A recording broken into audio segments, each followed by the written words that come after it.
Taiwan dispute. Now, the People's Republic of China would probably say there's nothing to dispute because Taiwan is part of China and that's it. I remember teaching a class years ago with teenagers from different nationalities, and I listed countries, and I happened to mention Taiwan.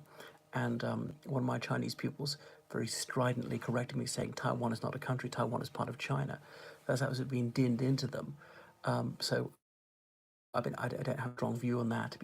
Taiwan was a province of China for most of history. That's true. It was seized by the Portuguese centuries ago, held by them for quite a long time, and then it was ruled by the Japanese from the late 19th century right up until 1945.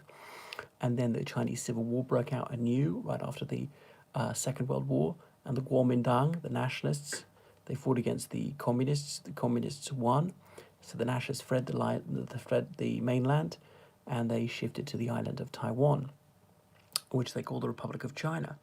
The nationalists had called the whole of China the Republic of China, and actually claimed to rule mainland China as well, even though they had no control of mainland China.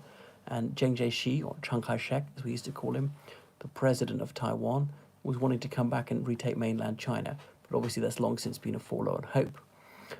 Anyway, so the People's Republic of China was proclaimed in October 1949, and they claimed Taiwan too, saying it's a renegade province. They won't recognize its breakaway, and they're much against splitism. Any group within China that claims independence, including the Tibetans. Well, the Tibetans are a separate nationality by any definition, culturally, ethnically, linguistically, historically, geographically, whichever way you want to cut it. The main ethnic group of China, the Han Chinese, about 90% of the citizens of China are Han Chinese, and so a lot of Han Chinese have moved into Tibet. They might even be the majority. Same goes for Xinjiang, where the Uyghurs live. The Uyghurs were independent as recently as the 1940s. Likewise, the Tibetans. I realise that Tibet is complex. Sometimes it's a vassal state of China. But the same was true of Korea and Vietnam at certain points in their history. Anyway, so the United States has long been an ally of Taiwan, and so China has a one China policy. You can recognize the People's Republic of China, or you can recognize the Republic of China, i.e. Taiwan. You cannot recognize both. So who are you going to have diplomatic relations with? Well, almost every country in the world chooses to recognize the PRC. It's ridiculous to recognize Taiwan. They got 1% of China's land area and 2% of its population, or something like that, if that. So the economic clout of Beijing is so great that almost everybody recognizes them. And the United States had no diplomatic relations with the People's Republic of China until the early 70s. Nixon became president in 1969. Only Nixon could go to China, as I said, a fervent Cold Warrior, an ardent, even foaming at the mouth anti-communist.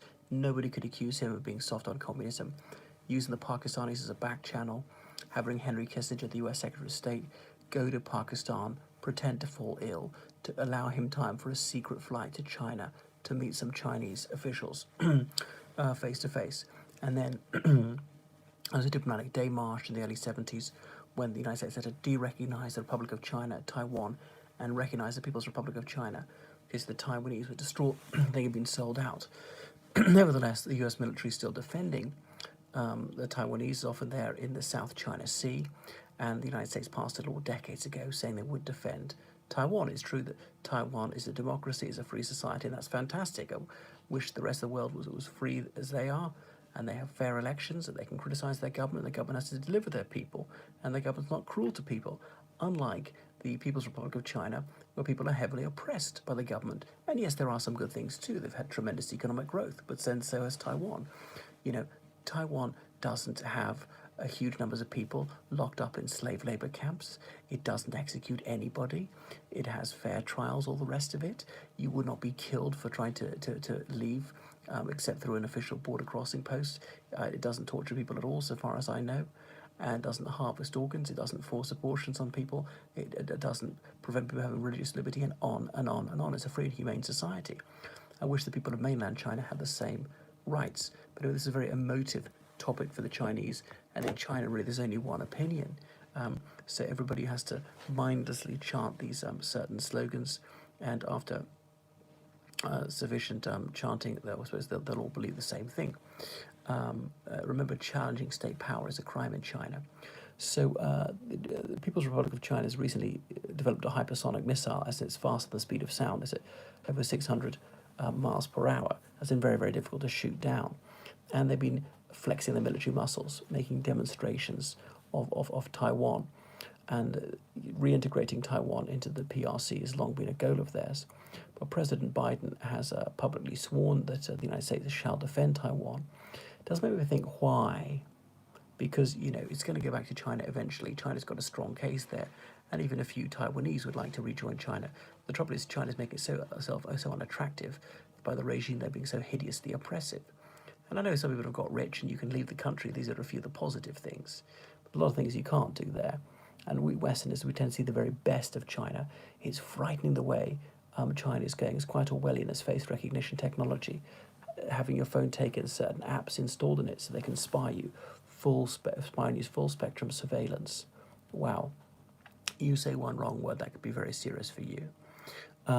Anyway, Taiwan's not very important to the United States, but it's possibly the United States is taking a stand here because they want to stop Chinese aggression elsewhere, not towards Taiwan so much, building these artificials in the South China Sea, and then claiming some of this as territorial waters, menacing the Philippines, disputes over the Spratly Islands. I don't automatically assume that China's in the wrong with regard to the Spratly Islands. I don't know enough about the history of it, or enough about international law. And so the United States, Australia, and the United Kingdom found this new military alliance to contain China. It does make me think, are there delusions of grandeur here with the United Kingdom? As Enoch Pearl said, when we shed our empire, we forgot to shed our arrogance. What does the Far East have to do with the UK, which has had no possessions there since 1997? Why is the UK annoying China? What's the gain in this?